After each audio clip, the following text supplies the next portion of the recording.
Hello, welcome to another update of the Spellership app.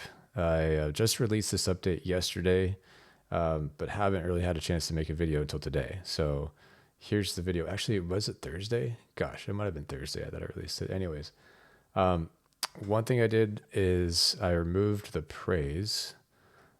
This is after every time your speller got something right, it would say, good job, or nice going, or you got it, something like that. And I've been doing some research about that, and I, I just felt like it was kind of generic. It wasn't really. It's just like it's a computer telling you good job. So like, is it really praise? Um, and I don't know if that was if that was rewarding to the extent that that's partly why a speller continued to use the app, then I think I'd rather them get more reward out of actually spelling the thing than a computer voice telling them good job, you know? So I just thought it was going to be a little more, plus it's less audio overload for them. Um, anyway, I took it out. Let me know if you guys disagree with that change. The other thing is, I made, well, there's four things. That was one of them. I made it so that now the passages, the lessons, are going to have more passages. And so before it was between 2 to 5 passages or paragraphs and per lesson, and that was depending on the age of the speller. And now it's between 3 to 8 paragraphs. But every paragraph now has fewer questions after the paragraphs, so that tends to make the paragraphs shorter. So I was getting feedback that the paragraphs are too long, too many questions. So now you'll see just 4, at most 4.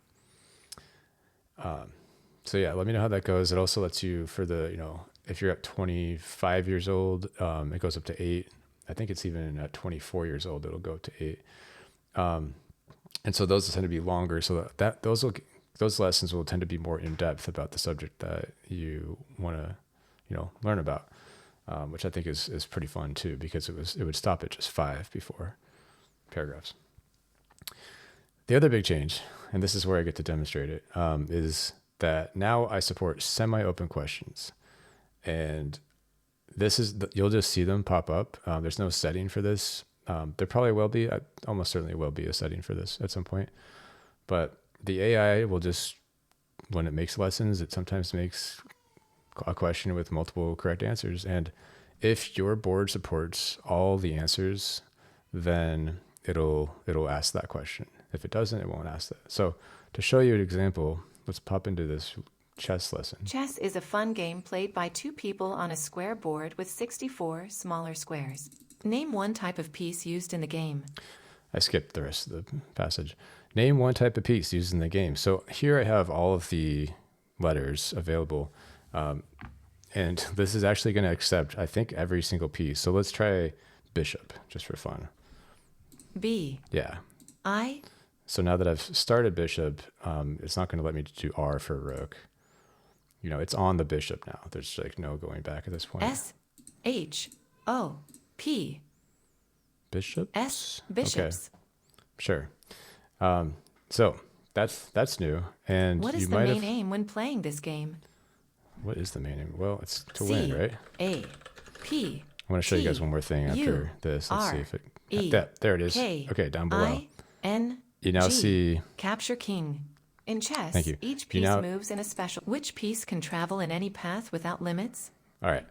You saw the progress, right? You saw the progress indicator at the bottom.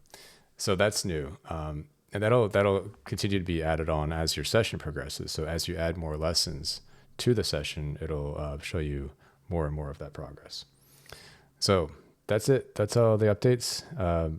Yeah, let me know. As always, feedback. Love it. Thanks for watching.